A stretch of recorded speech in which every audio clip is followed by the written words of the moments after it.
نحمده ونصلي ونسلم على رسوله الكريم أما بعد فأعوذ بالله من الشيطان الرجيم بسم الله الرحمن الرحيم قال الله تبارك وتعالى في القرآن المجيد هو الذي بعث في الأميين رسولا منهم يتلو عليهم آياته ويزكيهم ويعلمهم الكتاب والحكمة وإن كانوا من قبل لفي ضلال مبين صدق الله مولانا العظيم مولاي صل وسلم دائما أبدا على حبيبك خير الخلق كلهم. اللہ تبارک و تعالیٰ کا بے پایہ لطف و کرم اور احسان عظیم ہے کہ جس نے ہمیں اس جمعہ مبارک کی عظیم اور بابرکت محفل میں اکٹھے ہونے کی توفیق عطا فرمائی، اور سب سے بڑھ کر یہ کہ ہمیں دولت ایمان سے بہرمند فرمایا. آج ہمارا موضوع گفتگو تعلیم قرآن کی فضیلت اور بچیوں کی تعلیم و تربیت پہ خاص توجہ رکھنا.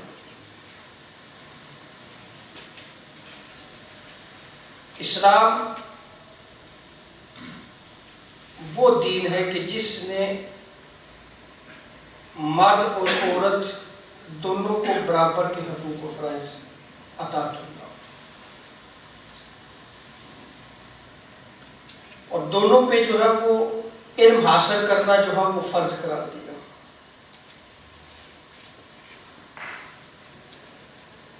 ماں کی گود سے لے کر قبر تک یہ سارا حصہ مرد اور عورت دونوں کے لیے علم حاصل کرنا جو ہے وہ لازم ہے.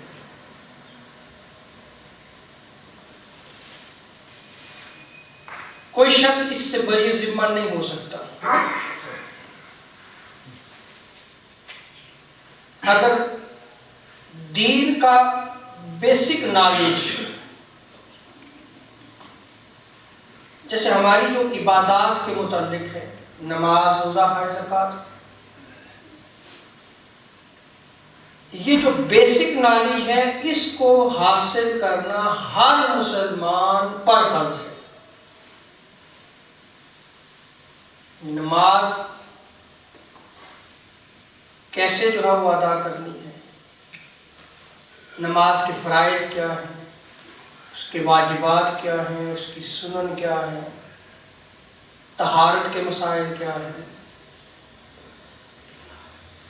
روزہ کے احکامات کیا ہیں، حج یا عمرہ ہے اس کے احکامات کیا ہیں، کتنا مال ہو تو میں نے زکوٰۃ دی. یہ جو بیسک جو نالج ہے یہ حاصل کرنا فرض ہے.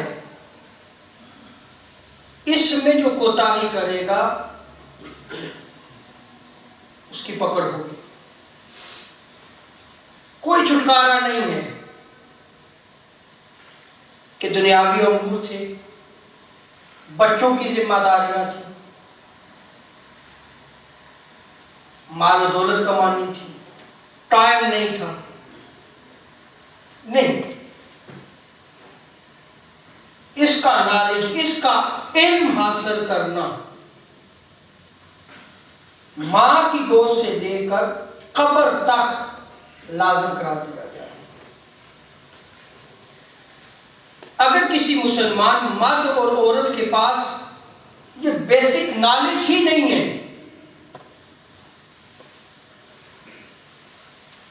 جیسے اسے طہارت کا ہی نہیں پتا، بڑے نمازیں پڑھتا ہے اس کی کوئی نماز نہیں. ایک شخص نماز پڑھنے کا طریقہ پراپر سیکھتا ہی نہیں ہے، نہ نماز کے فرائض، واجبات، سنن کچھ بھی سیکھتا ہی نہیں ہے، اور آگے کھڑا ہو جاتا ہے وہ. اب اس کا کھڑا ہونا یہ نہیں ہے کہ جو ہے وہ بڑی ذمہ ہو گیا، نہیں، اس کے لیے لازم ہے کہ سیکھے. طرح روزے کے احکام، اسی طرح زکوٰۃ دینے کے احکامات، اور اسی طرح جو دنیاوی امور ہیں اس کے بھی جو بیسک نالج اسلام نے دی ہیں ان کا سیکھنا ہر مسلمان پر لازم ہے۔ یہ جو میں نے تمہیدی گفتگو کی ہے، کیا ہم سیکھتے ہیں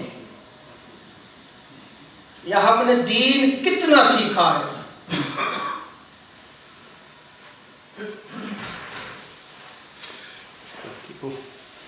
یہ بہت بڑا جو ہے وہ کوسچن مارک ہے۔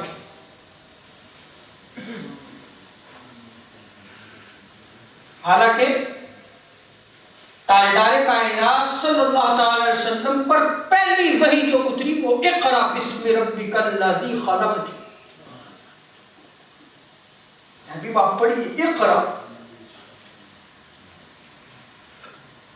اور تاجدار کائنات صلی اللہ تعالی علیہ وسلم کو جو مبعوث کیا گیا سورہ جمعہ میں، هو الذی بعث فی الامیین رسولا منہم، وہ جو ان پڑھ تھے ان میں تاجدار کائنات صلی اللہ علیہ وسلم تشریف لائے، اور آپ صلی اللہ علیہ وسلم نے کون سے فرائض سر انجام دیے؟ یتلو علیہم آیاتہ، وہ قرآن مجید کی آیات کی تلاوت کیا کرتے تھے، قرآن مجید کی تعلیم دیا کرتے تھے آقا علیہ السلام، وَيُزَكِّيهِمْ، اور ان کا تزکیہ نفس کیا کرتے تھے، وَيُعَلِّمُهُمُ الْكِتَابَ وَالْحِكْمَةَ، اور حضور صلی اللہ علیہ وسلم انہیں کتاب اور حکمت کی تعلیم دیا کرتے تھے، وَإِنْ كَانُوا مِنْ قَبْلُ لَفِي ضَلَالٍ مُبِينٍ، اور اس سے پہلے جو ہے وہ کھلی گمراہی میں مبتلا تھے۔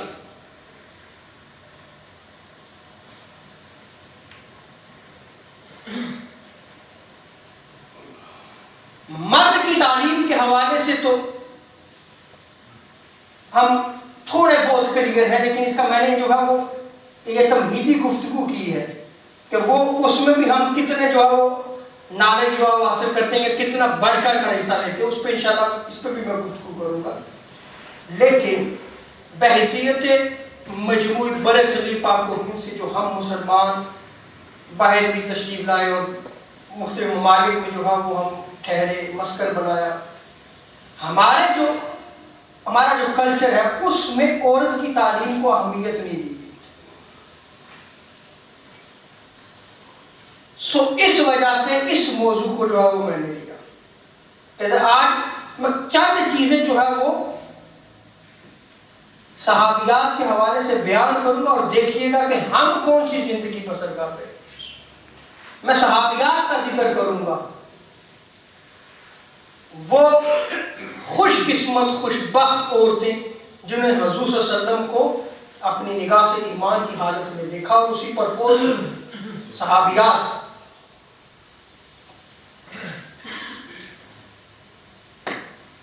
اس سے قبل کہ میں ان صحابیات کی زندگیوں کے چند گوشے جو ہے آپ کے سامنے رکھوں، ذرا تھوڑا سا اسلام سے پہلے اور آج بھی یہ بعض مذاہب موجود ہیں، ان میں عورت کا تصور کیا تھا اس کو میں تھوڑا سا بیان کرتا ہوں، ذرا سمجھیے گا۔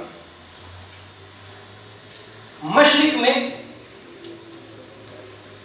عورت جو ہے وہ مرد کے لیے جو ہے وہ ایک داغ کی حیثیت رکھتی ہے،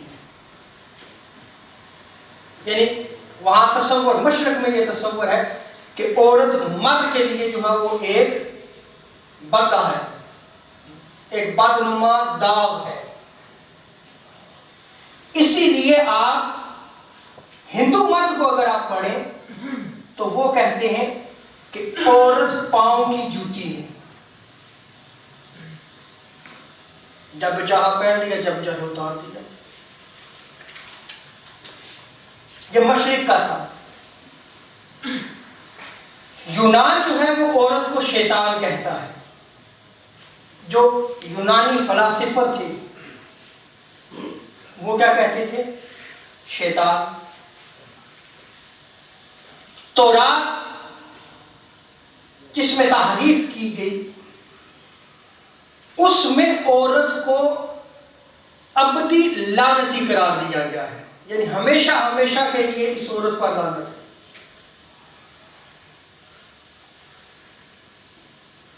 کلیسا کی طرف آ جائیں، وہ کہتے ہیں کہ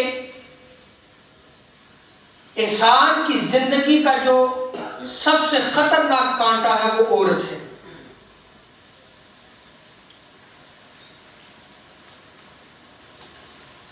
اور بعض مذاہب میں عورت کو خدا کے برابر مانا جاتا ہے، یعنی اس کو خدا کی طرح جو ہے وہ مانا جاتا ہے، تو پوجا کی جاتی ہے عورت کی. لیکن اب ہم اسلام کی طرف آئے. میں نے یہ تھوڑی سی چیزیں رکھی ہیں عورت کے حوالے سے.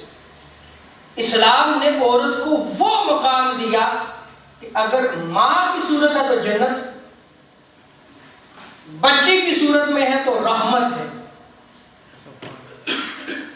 اور بیوی کی صورت میں ہے تو پھر جنت. اگر نیک ہے،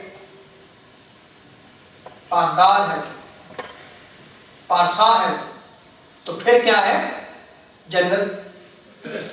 گویا وہ جنت اس کو دنیا میں دے دی گئی.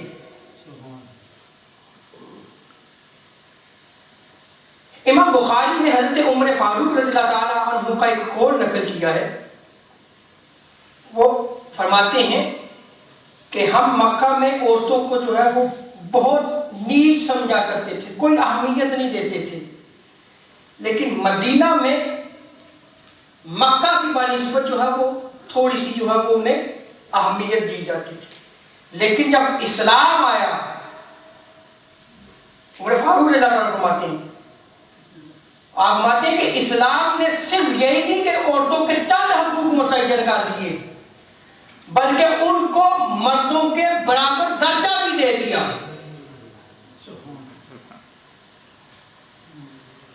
اور ایک مکمل انسان جو ہے وہ قرار دیا.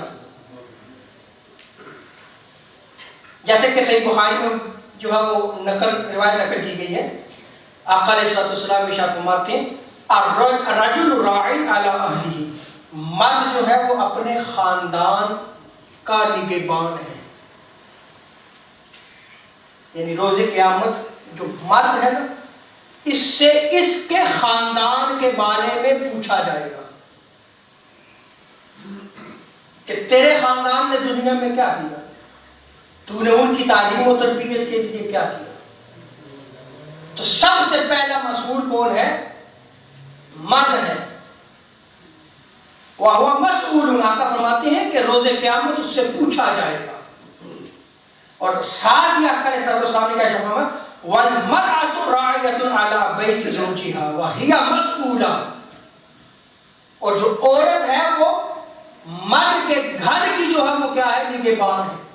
اور روز قیامت پھر اس عورت سے بھی پوچھا جائے گا. اور سنن ابن ماجہ میں جو ہے وہ اس کی مزید تشریح کیسے کی گئی؟ آقا علیہ الصلوۃ والسلام ارشاد فرماتے ہیں لیس تملکون منہن شیئا غیر ذلک الا ان یاتین بفاحشۃ مبینہ.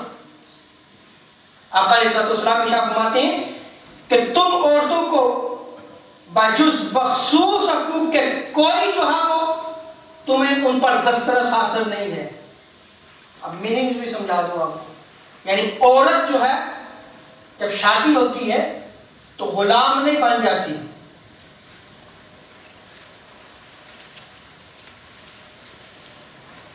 وہ ایک خاص حصہ جو حق زوجیت کے لیے جو مقرر کیا گیا ہے، صرف اس کے جو ہے وہ تم مالک بنائے گئے ہو، اس کے علاوہ تمہیں اس پر کوئی ملکیت حاصل نہیں ہے.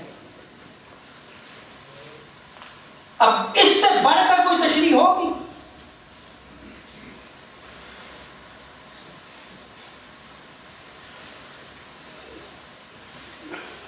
سو اسلام نے جو ہے وہ عورت کو بہت بلند درجہ جو ہے وہ عطا فرمایا ہے. کاش عورت بھی اس کو سیکھے. اب میں یہاں پہ مختصر کرتا ہوں کیونکہ ٹائم بڑا مختصر ہوتا ہے. صحابیات نے جو مذہبی کارنامے سر انجام دیے، جو حضور علیہ الصلوۃ والسلام کے ساتھ محبت تھی، جو دین آگے جو ہے وہ پروموٹ کرتی تھی، دین کو پہنچاتی تھی. دیکھیں کیا یہ عورتیں گھر کی ذمہ داری سر انجام نہیں دیتی تھی؟ کیا ان کے بچے نہیں تھے؟ میں نے گفتگو پہلے کی، مرد جو ہے وہ بھی بڑی ذمہ نہیں ہے کہ اب میری عمر گزر چکی ہے، میں تعلیم حاصل نہیں کر سکتا، پکڑ ہوگی اس کی. عورت ہے تو جی بچے ہیں جی، گھر کی ذمہ داریاں ہیں، تعلیم حاصل کرنے کے لیے ٹائم نہیں ہے، نہیں، پکڑ ہوگی. کیا صحابہ نے زندگی نہیں گزاری تھی؟ کیا وہ کاروبار نہیں کیا کرتے تھے؟ کیا ان کے بچے نہیں تھے؟ کیا وہ تجارت نہیں کیا کرتے تھے؟ ان کے بزنس نہیں تھے؟ وہ شادیاں نہیں کرتے تھے؟ وہ قبائل میں نہیں رہتے تھے؟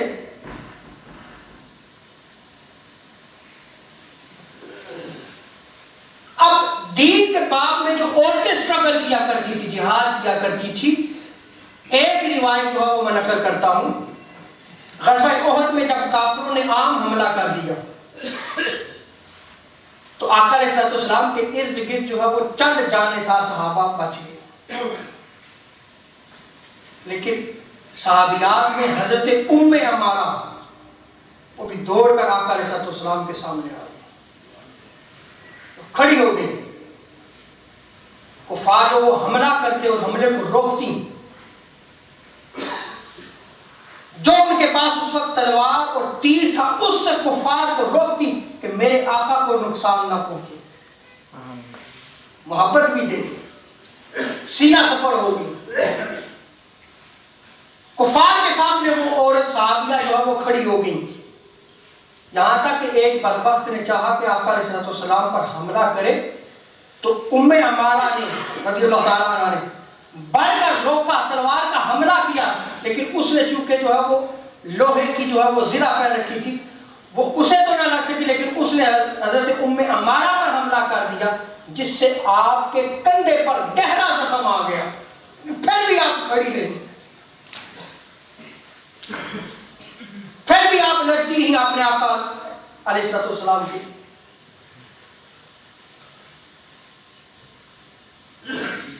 اسی طرح غزوہ خندق میں حضرت صفیہ نے ایک یہودی کو قتل کیا. بہت سارے واقعات ہیں. غزوہ حنین میں حضرت ام سلیم خنجر لے کر نکل آئی تھی. تو یہ کیا تھا؟ دین میں وہ عورتیں سٹرگل کر رہی تھی، کوشش کرتی تھی، جہاد تھا ان کا. یہ اب میدان جنگ میں، یہ تو میں ابھی مختصر کر رہا ہوں، بہت مختصر کر رہا ہوں. اب آپ دیکھیں میدان جنگ میں عورتیں جو ہے وہ کیا صحابیات کیا کارنامے سر انجام دیا کرتی تھی. مثلا پانی پلانا، جو جنگ لڑ رہے تھے صحابی، پیاس ہوتی تو ان کے پاس مشکیزیں ہوا کرتے تھے جو پانی پھرا کے سرو کیا کرتی تھی.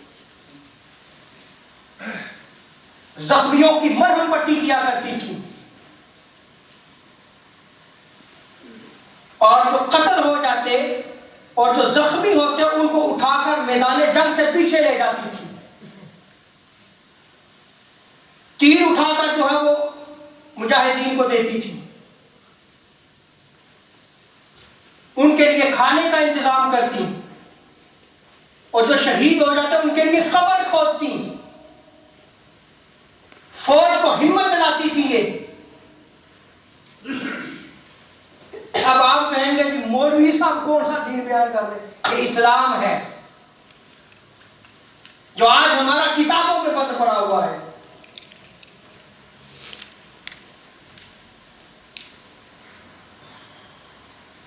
چنانچہ حضرت عائشہ صدیقہ رضی اللہ تعالیٰ ام المومنین ہے. ام سلیم نے غزوہ احد میں مشق بھر بھر کر زخمیوں کو پانی پلایا. ایک روایت نقل کر رہا ہوں، اور اس روایت کو امام بخاری نے نقل کیا ہے.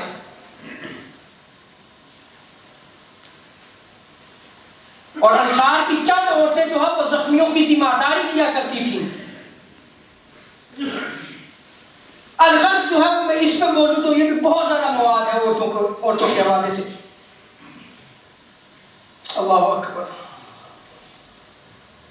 اب اشاعت اسلام میں جو ہے وہ انہی صحابیات کا کردار دیکھیے. مختصر کرتا ہوں پھر. حضرت فاطمہ بنت خطاب جو حضرت عمر فاروق ہیں ان کی جو سسٹر تھی، ان کا نام کیا تھا؟ حضرت فاطمہ. قرآن پڑھ رہی تھی، عمر فاروق کا دل جو ہے وہ مچل گیا. عمر فاروق نے اسلام اپنی بہن کی وجہ سے جو ہے وہ قبول کیا تھا. تو یہ اشاعت اسلام میں ان کی سسٹر کا کردار تھا کہ وہ رکی نہیں ہے. عمر فاروق تو بڑے بہادر تھے، وہ نڈر تھے، لیکن ان کی بہن جو ہے وہ اسلام کو قبول کیا. عمر فاروق نے ابھی قبول نہیں کیا تھا، اسی گھر میں قرآن پڑھتی تھی. پھر وہ عمر فاروق نزدیک آئے، فرمایا کہ اے عمر، اس کو پاکیزہ لوگ چھوتے ہیں. جرأت دیکھیے. پھر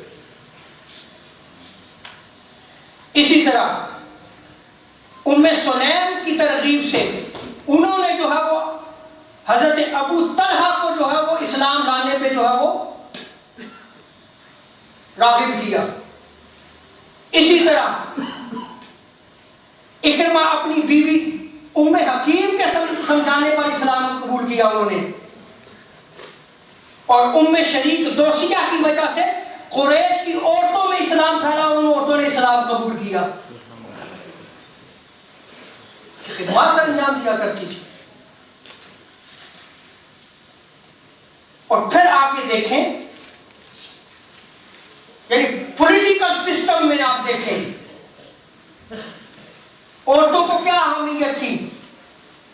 جو عمر فاروق رضی اللہ تعالیٰ عنہ تھے، جو ان کی پارلیمنٹ تھی، اس میں صحابیات میں سے حضرت شفا بنت عبداللہ، ان کی رائے پہ حضرت عمر فاروق بڑا عمل کیا کرتے تھے. ان کی رائے کو ایکسپٹ کیا کرتے تھے.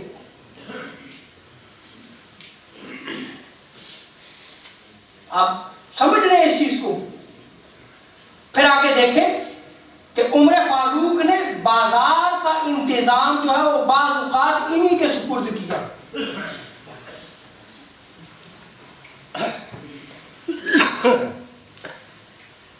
اسی طرح اگر آپ علمی کارناموں کی طرف آئیں، علمی کارناموں کی طرف آئیں تو قرات قرآن پڑھنا، تفسیر، حدیث، فقہ، فرائض میں بہت زیادہ صحابیات جو ہے باقاعدہ مہارت رکھتی تھی. جیسے سیدہ عائشہ صدیقہ رضی اللہ تعالیٰ عنہ، حضرت ام المومنین حضرت حفصہ، ام سلمہ، ام ورقہ، انہوں نے پورا قرآن حفظ کیا تھا. ہند بنت اسید، ام ہاشم بنت حارثہ، رائتہ بنت حیان، ام سعد بنت سعد ابن ربی بعض حصوں کے قرآن کے بعض حصوں کی حافظہ تھی.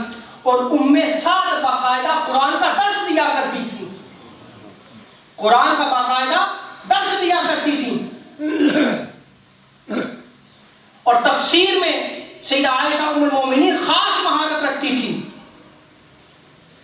اور حدیث میں ازواج مطہرات میں سے سیدہ عائشہ صدیقہ اور ام سلمہ رضی اللہ تعالیٰ عنہما خصوصاً تمام صحابہ سے ممتاز نظر آتی ہیں. اور سیدہ عائشہ ام المومنین صدیقہ رضی اللہ تعالیٰ عنہ صحابیات میں کثیر الروایات ہیں، یعنی سب سے زیادہ حضور سے روایات نقل کرنے والی ہیں، جن سے جو ہے وہ 2210 روایات آقا علیہ السلام سے نقل کی گئی. حضرت ام سلمہ سے 378 حدیثیں جو روایات نقل کی گئی. ان کے علاوہ ام عطیہ، اسماء بنت ابو بکر، ام ہانی، فاطمہ بنت قیس بھی کثیر روایات صحابیات میں سے ہیں. کہ آپ محدثات تھیں، بہت عظیم محدثات تھیں. آپ حدیث میں درک رکھتی تھیں. اور فقہ میں اگر آپ دیکھیں تو ام المومنین سیدہ عائشہ صدیقہ رضی اللہ تعالیٰ عنہا پہ اگر ان کا سارا فقہی مواد اکٹھا کیا جائے تو بہت زیادہ جو ذخیر جلدیں مدون ہوتی ہیں. صحابہ آپ سے آ کر ایجوکیشن حاصل کیا کرتے تھے، آپ باقاعدہ فتویٰ جاری کیا کرتی تھی. بہت سارے فتاوی جات میں آپ نے اکابر صحابہ سے اختلاف کیا. ام المومنین تھی.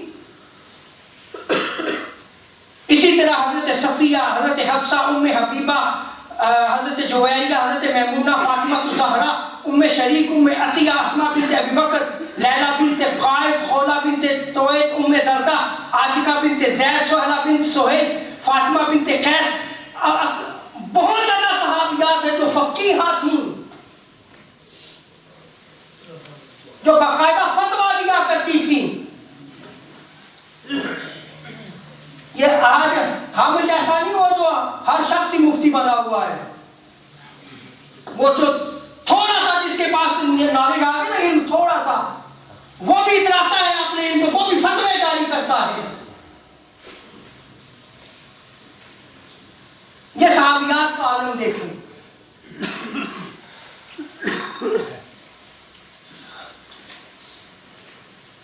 شاعری میں، خطابت میں، طب میں صحابیات کے میں یہاں پہ ذکر کرنا شروع تو کئی جملے گزرتے ہیں. یہ مختصر جو میں نے آپ کے سامنے بیان کیا ہے، یہ مقصد یہ ہے کہ عورت سے خاندان بنتے ہیں، عورت سے خاندان بنتے ہیں، وہ آ کے بچوں کی تعلیم و تربیت کرتے ہیں. سو جہاں بچوں کی تعلیم و تربیت پہ خاص توجہ ہے، وہاں بچیوں کی تعلیم و تربیت پہ بھی خاص توجہ ہونی چاہیے. اور آقا علیہ الصلوۃ والسلام نے بالخصوص بچیوں کی تعلیم و تربیت پہ جو آپ نے فرمایا نا، وہ بچوں کی تعلیم و تربیت پہ فرمان نہیں، حالانکہ لازم ہے والدین پر ان کی تعلیم و تربیت کی. فرمایا جس نے 2 بچیوں کی اچھی تعلیم و تربیت کی، روز قیامت میرے اس طرح قریب ہوگا. سبحان اللہ. 2 انگلیوں کا اشارہ فرمایا. یہ ہے بچیوں کی تعلیم و تربیت.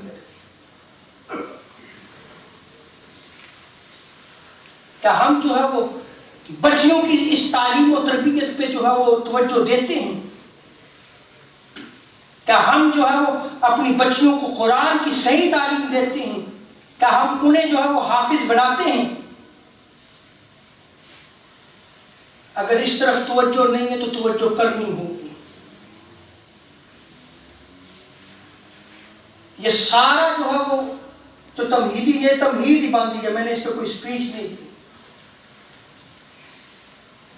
ایک دیا جلایا گیا ہے اس کمیونٹی پہ، اور تمام کمیونٹی مبارکباد کی مستحق ہے، تمام کمیونٹی مبارکباد کی مستحق ہے، اور بالخصوص ڈاکٹر سلیم صاحب مبارکباد کے مستحق ہیں، اور بالخصوص جناب ناظم حسین صاحب جن کی بیٹی حافظہ بنی، جنہوں نے پورا قرآن جو ہے وہ اس 2-2.5 سال کے عرصے میں مکمل کیا ہے. اللہ تعالیٰ اس بچی کو نیک بنائے. یہ ایک دیا ہے، اس دیے سے آگے چراغ جلنے چاہیے. یہ جب تک چراغ نہیں جلیں گے روشنی نہیں ہوگی. اور ہر بندے کی یہ ذمہ داری ہے، یہ جو مساجد ہیں یہ ہمارے اسلامک سینٹرز ہیں،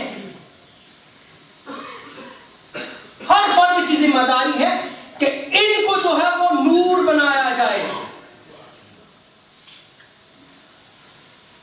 یہ مساجد اللہ کے گھر ہیں، یہ کسی کی ذاتی جاگیر نہیں ہے.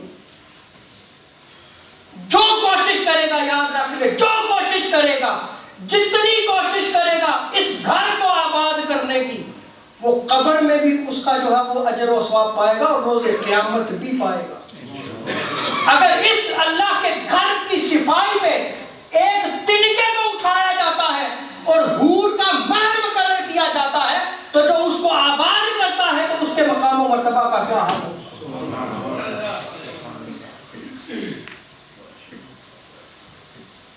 اللہ تعالیٰ جو ہے وہ ہمیں دین کو سمجھنے کی توفیق عطا فرمائے.